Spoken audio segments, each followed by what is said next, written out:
এখান দিয়ে এত পরিমাণ গরম রৌদ্র আসে, বেশিরভাগ রান্না করা যায় না, এই জন্য আমার রান্না করাটা ভালো আসে না। আসসালামু আলাইকুম এভরিওয়ান, সবাই কেমন আছেন?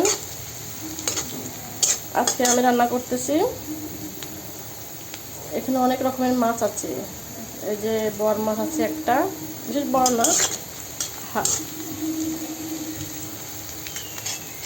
তারপরে ছোটো বাইং মাছ আছে, গুলা মাছ আছে, তারপরে ছোটো ভাইলা মাছ আছে, ভাটা মাছ আছে। সবগুলো আমি একসাথে করে রান্না করবো, পাঁচ স্পেশালি মাছের মতোই। এই জন্য আমি পেঁয়াজ আর তেলের ভিতরে পেঁয়াজ দিয়ে ভালোভাবে কষিয়ে নিয়েছি।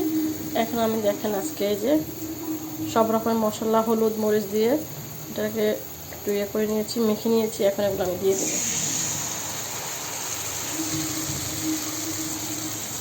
দিলাম। এখন আমি এই মশলাগুলোকে ভালোভাবে কষিয়ে নেব। কষানোর পর তারপর আমি মাছ দেবো।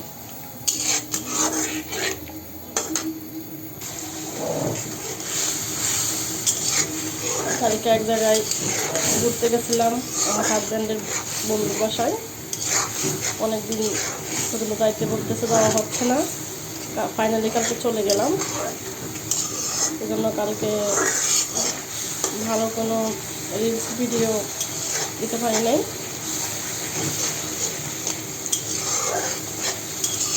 ওই বাসা থেকে আসতে আসতে আমরা রাতে 10টার পর রওনা দিছি, তো প্রায় 1 ঘন্টা লাগছে বাসায় আসতে। 11টায় বাসায় আসছি। এখন সারাদিন নিয়ে বেড়াতে গেছি, খাওয়া দাওয়া করছি, তারপর শরীর যেন কেমন খারাপ হয়ে গেছে।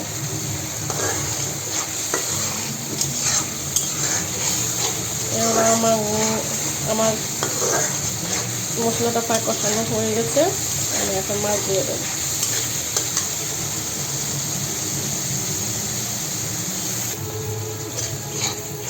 এদিকে রোদের কারণে আমার তরকারি কালারটা তেমন ভালো আসে না মোবাইলে, কিন্তু মশলা দিলে কালার সুন্দর হয়।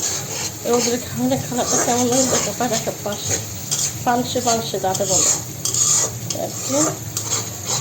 এখানে আবার প্রায় কষানো শেষ, মশলা কষানো শেষ।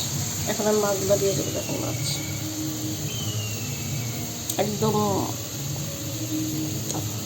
খাঁটি, যেটাকে বলে পাঁচমিশালি মাছ।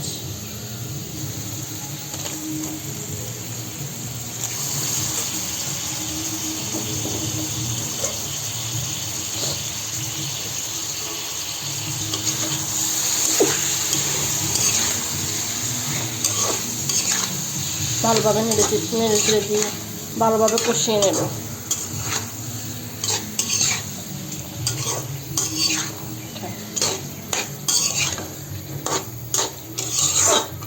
আজকে দুপুরের আমার রান্না হচ্ছে এই আলু আর মাছের ঝোল, আর হচ্ছে ডালটা আমি আগে রান্না করা শেষ।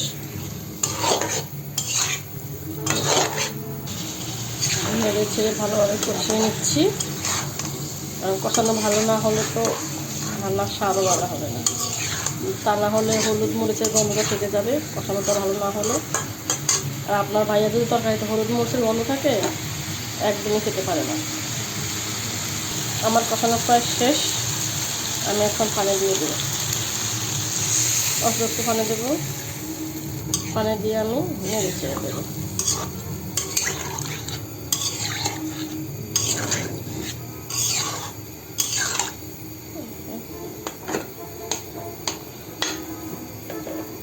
আমি নেড়ে ছেড়ে দিয়েছি। এখন আমি ঢাকনা দিয়ে ঢেকে দেবো।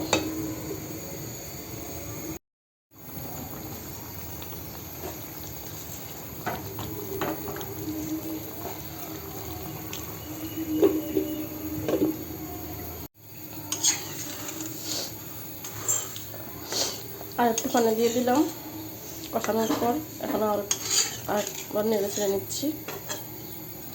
আবার নেড়ে ছেড়ে নেওয়ার পর এবার ঢেকে দেবো। ঝোলগুলো মাখা মাখা হয়ে গেলে নামিয়ে নেব।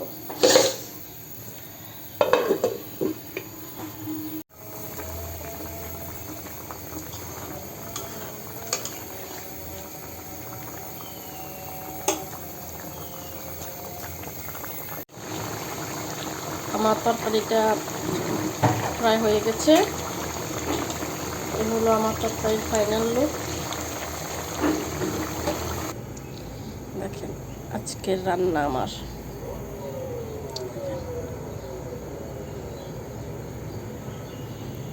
কেমন হলো সবাই অবশ্যই কমেন্টসে জানাবেন আজকের রান্নাটা। আল্লাহ হাফেজ, আসসালামু আলাইকুম।